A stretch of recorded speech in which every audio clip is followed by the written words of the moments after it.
श्री कृष्ण ने कहा है, सबसे बड़ा पाप है यह, सजा है भयानक। शास्त्रों पुराणों में बताया गया है कि मनुष्य धरती पर रहकर जो भी अच्छे या बुरे कर्म करते हैं, उन सभी कर्मों का लेखा जोखा मृत्यु के बाद होता है और उसके अनुसार सजा और पुनर्जन्म मिलता है।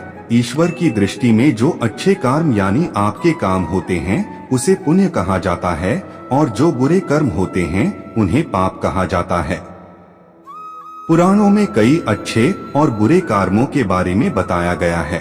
गरुड़ पुराण और कठोपनिषद में तो यह भी बताया गया है कि मनुष्य को अपने पाप कर्मों के कारण मृत्यु के बाद अलग अलग तरह के पापों के लिए कौन कौन सी अलग सजाएं दी जाती हैं। गरुड़ पुराण में उल्लेख मिलता है कि मनुष्य धरती पर जो कुछ भी पाप करता है उन सभी पापों की अलग अलग सजा बारी बारी से मिलती है। यम के न्याय में किसी भी पाप की सजा से बचा नहीं जा सकता है। कामी व्यक्ति के लिए ऐसी है सजा। गरुड़ पुराण में बताया गया है कि परस्त्री पुरुष संबंध रखने वाले को लोहे के गर्म सलाखों को आलिंगन करवाया जाता है।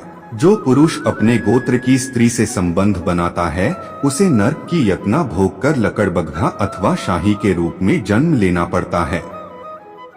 कुंवारी अथवा अल्पायु कन्या से संबंध बनाने वाले को नरक की घोर यातना सहने के बाद अजगर योनि में आकर जन्म लेना पड़ता है।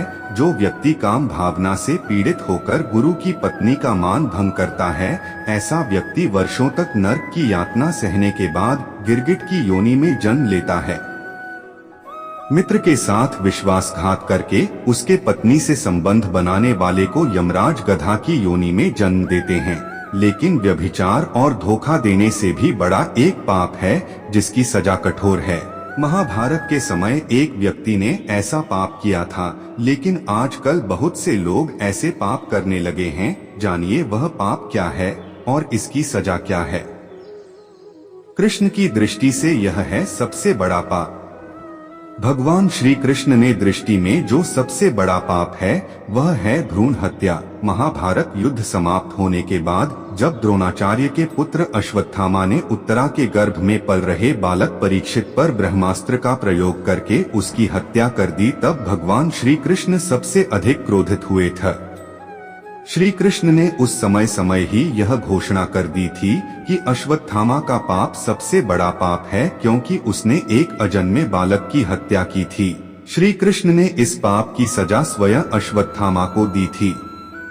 श्री कृष्ण ने अश्वत्थामा के सिर पर लगा चिंतामणि रत्न छीन लिया और शाप दिया कि तुमने जन्म तो देखा है लेकिन मृत्यु को नहीं देख पाओगे, यानी जब तक सृष्टि रहेगी तुम धरती पर जीवित रहोगे और कष्ट प्राप्त करोगे।